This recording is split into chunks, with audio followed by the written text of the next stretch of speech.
What's up with y'all, man? So I'm back with another video. And before I get into what this video entails, I just want to say I appreciate y'all for showing love on my Fallout 3 DLC ranking video. And actually the first comment that I got on that video was somebody asking me to do New Vegas and do 4.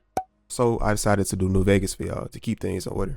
Now I haven't played these DLCs or New Vegas in general in a very long time. So this is going to be a real treat for me. I also want to say that me going through New Vegas really made me fall back in love with the game, because recently over the years I've just been replaying Fallout 3. Now while Fallout 3 is still my favorite, it's always gonna be my favorite Fallout unless Fallout 5 comes out and it's the best game ever. Fallout 3 is always gonna be my favorite.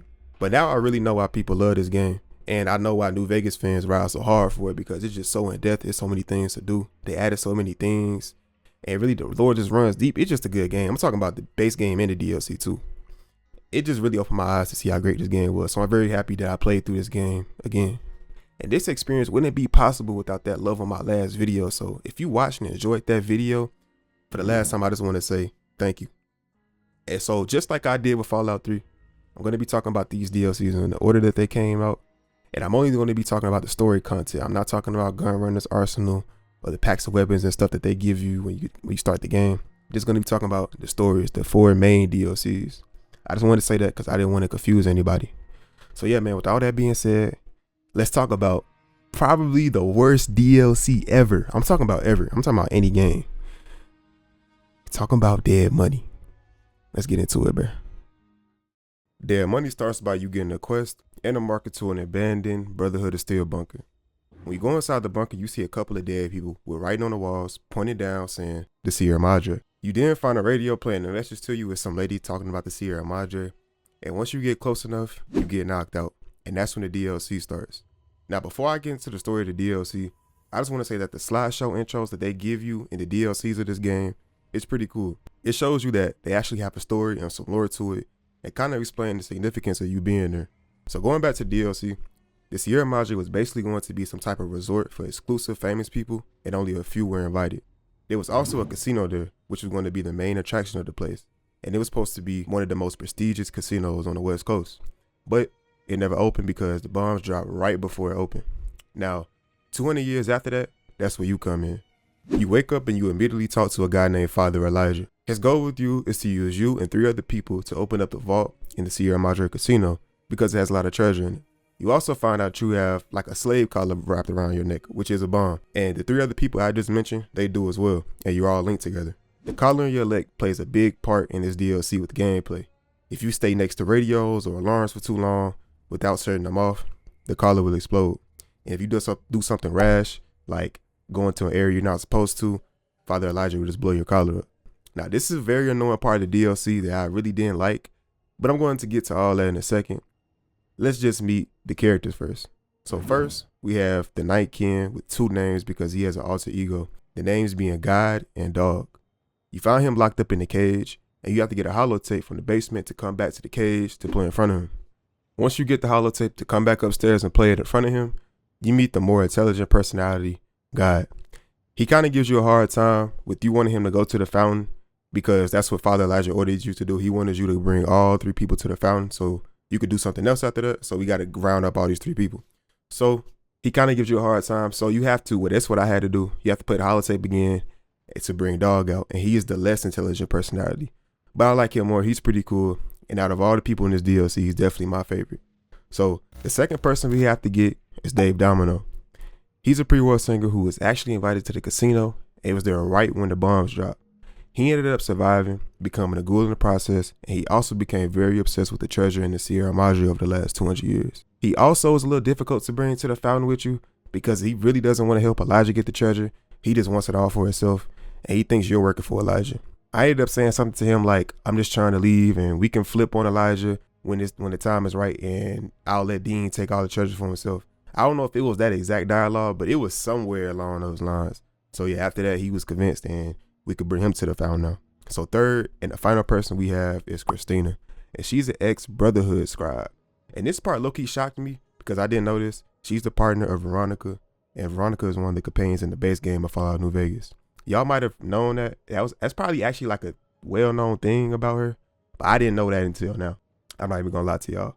Now, for the past things that Elijah did to her, and probably Veronica and probably the Brotherhood of Steel in general, she was on a search for him.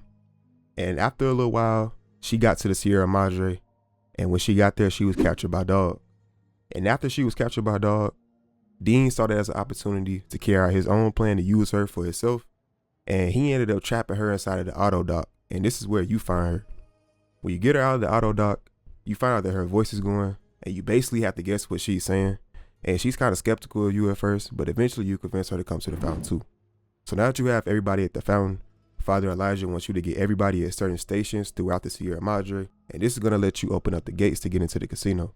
Now, before we get into more of the story, I wanted to talk about the gameplay, the weapons, and the enemies of this DLC. Now, earlier I was talking about the collar exploding when you get next to radios and alarms and stuff like that. Now, that's one annoying thing, but I didn't talk about the toxic gas that's sitting around outside of the casino. And when you're in it, it takes away from your health. And sometimes in this gas, you'll find the main enemies of this DLC, which is the ghost people. And you can't flat out kill these ghost people either. You gotta knock them out. And if you shoot them, you can only knock them out. And when you shoot them, to fully kill them, you have to destroy a limb. Like, you have to use, what I was doing was using a knife to destroy limbs. Or you can have Dog as a companion because he eats them when they're knocked out. So yeah, I don't want it to sound like I'm complaining about this DLC either, because it makes you play very differently than other DLCs in this game and really just other games in the series. It's just that it doesn't fit the way the game is made. It's almost like you need sprint sometimes with certain like radios and certain like alarms are placed. Even though you can get through them without it, obviously, because sprint ain't in the game, but even though you get through them without it, it's like it just doesn't fit it. I don't know what it is, but I like the idea of the game because it makes you really play different than like anything else in Fallout. But it doesn't fit it. And yeah, it's just, I don't know, man. The game wasn't made for this. Now, after you get everyone to their positions, this part takes a little while too, because like earlier they give you a hard time and stuff like that, especially Dean Domino. But once you get everybody in their positions, the casino is open.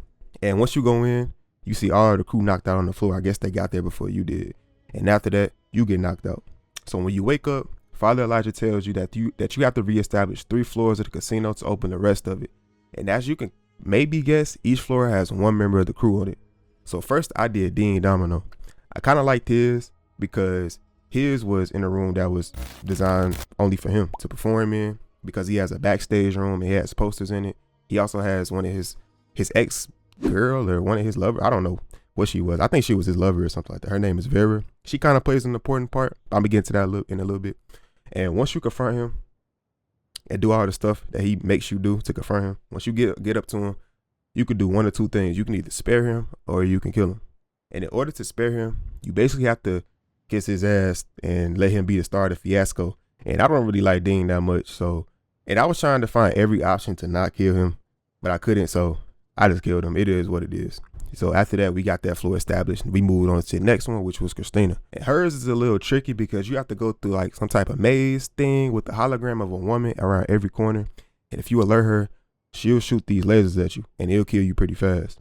Now, when you meet up with Christina, it might be a little different for you than it was for me, because she was pissed at me because to get her to her spot early to open the casino, I accidentally tricked her into the elevator. I did not mean to. What I did was I told her go inside the elevator and I'll go up with you to make sure the elevator is working. Then we'll go down and she'll go to her position. But what I accidentally did was I told her that and then I put the elevator down to get her to her position anyway. So she was mad at me for doing that. So yeah, I would try to find every single piece of dialogue that I could to spare her. Well, not really. I wouldn't say spare her, but just to keep her alive. But I really couldn't, man. She just didn't like me. So sadly, I had to end up killing her. So that part was on me. If it wasn't for that accident that I did with getting her to a spot, she would have stayed alive most likely. But hey, I got that floor done. And now we get to the last floor in the basement with my boy Dog. Now he's down in the basement with the gas valves open. So anything you do with some fire is going to light up the whole basement.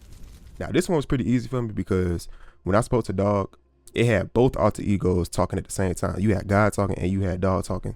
Like at the same time, not the same time, but like they were going back and forth. One was coming out, then the other one was.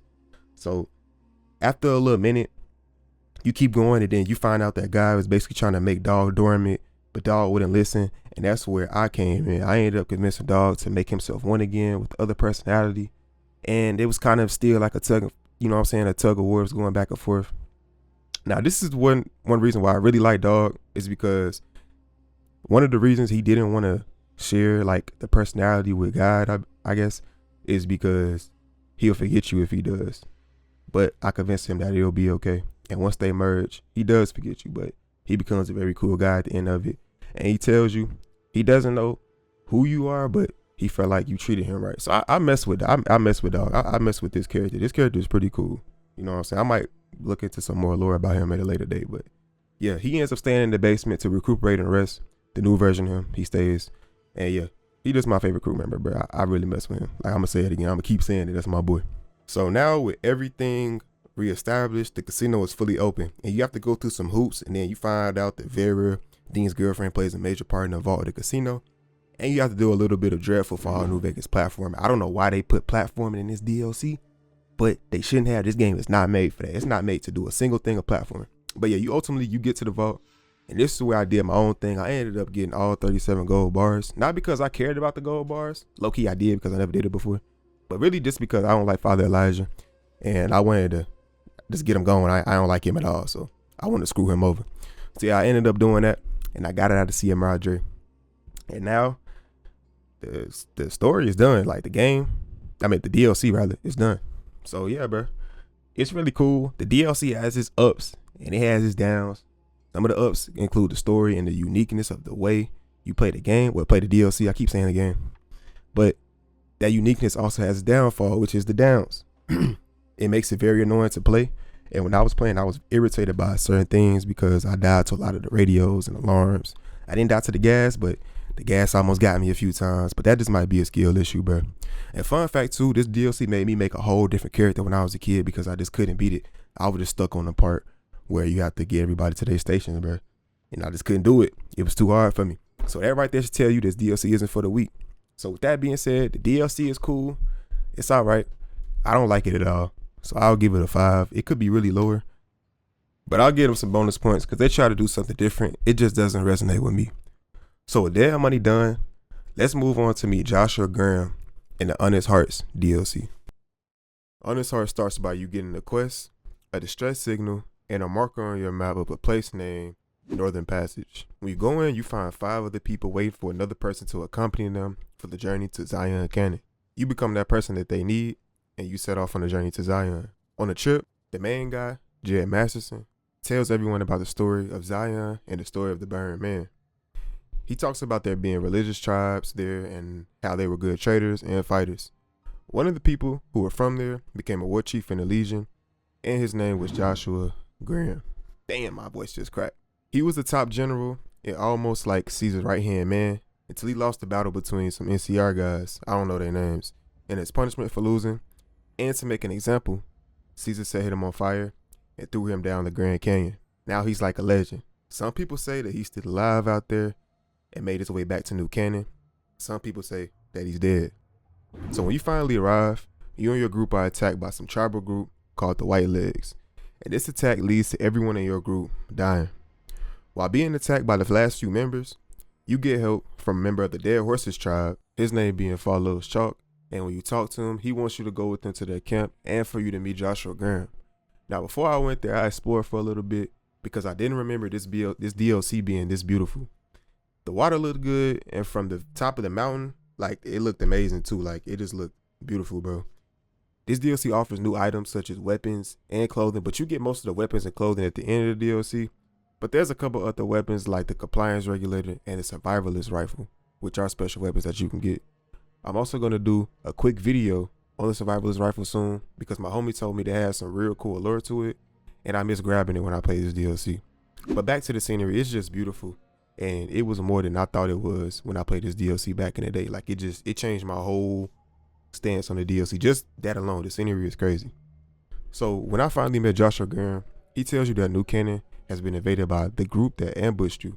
And like I said earlier, that group was called the White Legs. They invaded New Canyon with their leader, Salt Upon Wounds, with the intent on making a place for themselves in the Caesar's Legion.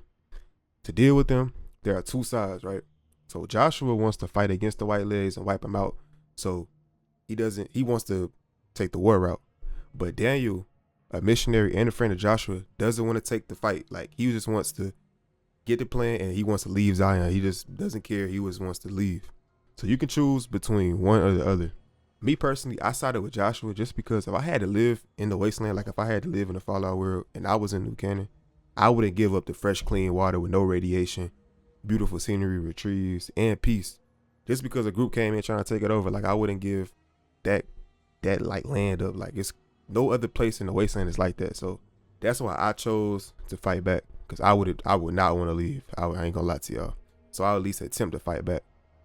So you end up meeting Daniel and he tells you his side and he has you like clear out traps and places where the white legs are. So just in case you want to take the route of them just escaping with no fight, you can do that. So he has you do that. But once you come back to him, that's when you really make the final decision. And like I said earlier, I chose Joshua's route. So when I chose Joshua's route, I left and then he becomes your companion for a little short amount of time, which is cool. It's very cool that he's your companion for a little bit. Even though his companion perk is very trash. In my opinion, it's very trash because I don't use that pistol. But after that, you invade the White Legs camp and then you kill them and their leader, Salt Upon Wounds, which is a very cool name, by the way. Salt Upon Wounds is a very cool name in my opinion. But after he dies, that's the end of the DLC. Well, that's the end of the main story of the DLC. You can still explore. New Canaan is still free for you to explore once you do that. I know I didn't get into the full thing of this DLC, which might upset some people, but that last part with the dead money part, I went for too long and I don't want this video to be that long. So I'm just doing a short synopsis of the rest of the DLCs in this video. I'm sorry about that, y'all, but I really enjoyed this DLC. The lore of the characters and the area in general just runs deep, and you can see that they made this DLC with love. And I can see why people love it, and also why people mess with Joshua Graham so much, because before that, I'm not gonna lie, I didn't get it. I didn't know why people really liked him at first, but now I mess with Joshua Graham now. But out of 10, I'm gonna give this DLC an 8.5 out of 10. You know, it's a great DLC in my opinion. So now let's move on to Big Mountain in Old World Blues. Old World Blues starts by you getting a quest and a location marker to the Mojave Drive-In. Once you make it there, you'll see a device there. You can only interact with it around midnight. Once you interact with it and say yes to what the prompt tells you, the DLC starts. When your character wakes up, you find yourself in a tall building and you go inside to see what's going on and where you are. Now, this is where you meet the think tank. They're a group of pre-war scientists that have replaced their bodies with machines. And when you first meet them, it's kind of like a weird conversation because they're surprised you can talk. And Dr. Klein specifically acts like he don't know what you're saying. That's how I perceived it. So they have like also a certain humor that could be subjective. Some people hate it. Some people love it. To me, it's all right. I'll be lying if I say I ain't laugh at certain things that they was, you know what I'm saying, and certain things that were done. But in the conversation with them, you find out that your heart, spine, and your brain were taken out. Now you have your heart and your spine, but you don't have your brain. And they tell you that a guy named Dr. Mobius has it, and he's basically their enemy. When you learn this information, you end up lending them a hand with the ordeal with Mobius, while also trying to get your brain back.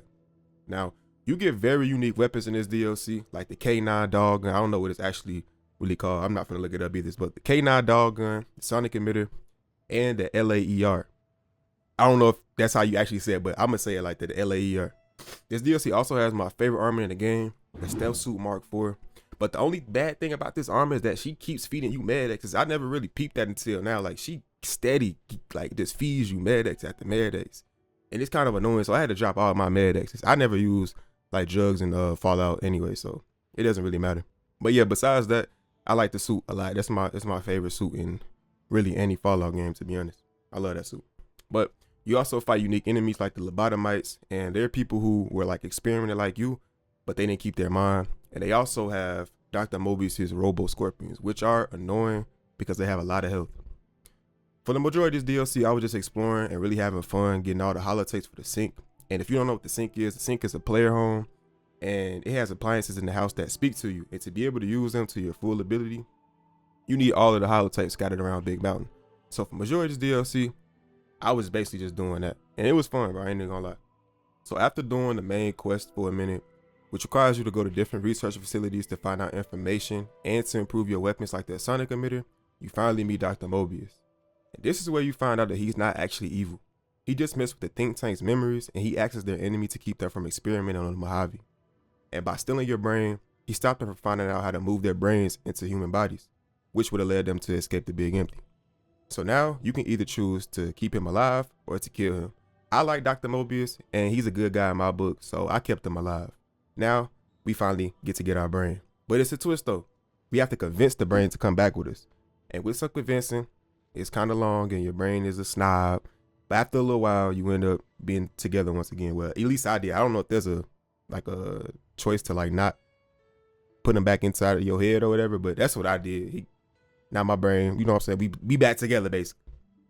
So, because we have everything, we go back to the think tank, and then you can choose whether to kill them or keep them alive. Now, I'm not gonna lie to y'all. I skipped most of this dialogue because they just be talking. The think tank people just be talking. So I skipped most of this dialogue, and I ended up just letting them live. And after that, that's the end of the DLC. Now, I love this DLC, not really because of the main story, but because of the side things. Like I said earlier, I love the armor, the weapons, the player home for sure, the exploration, and also I like the vibe because, like I said in my Fallout 3 video, I'm a big science head. Like, I love science. So this was a very cool DLC. When playing this time around, I actually found myself just chilling and just enjoying the game a lot.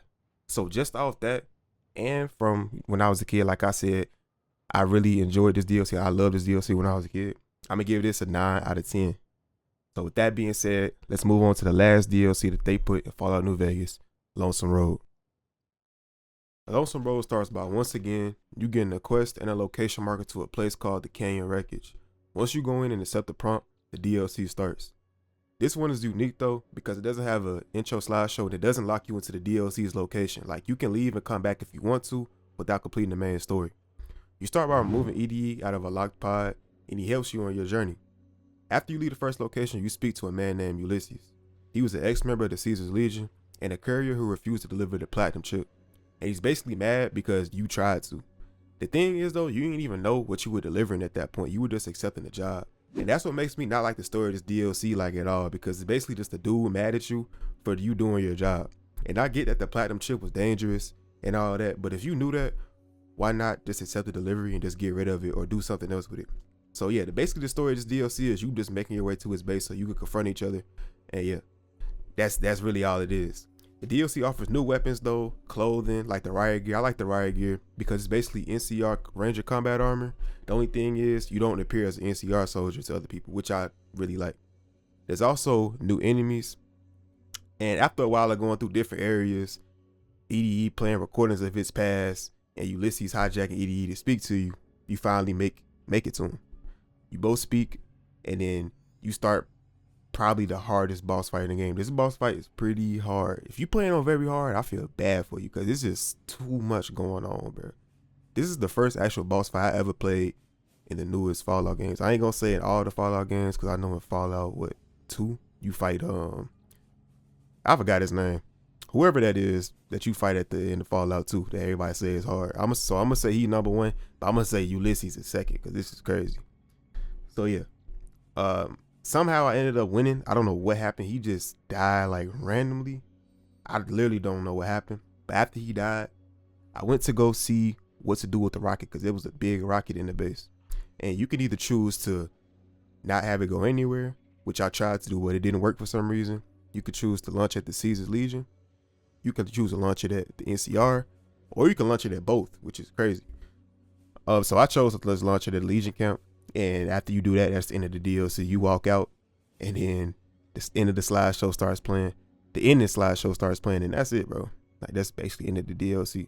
It was cool, though. The story didn't really gravitate to me at all. It didn't really make too much sense. It made sense, but it's just stupid, in my opinion. I'm sorry if you like the DLC. I'm sorry if you like the story, but me personally, I ain't really mess with it that all too much.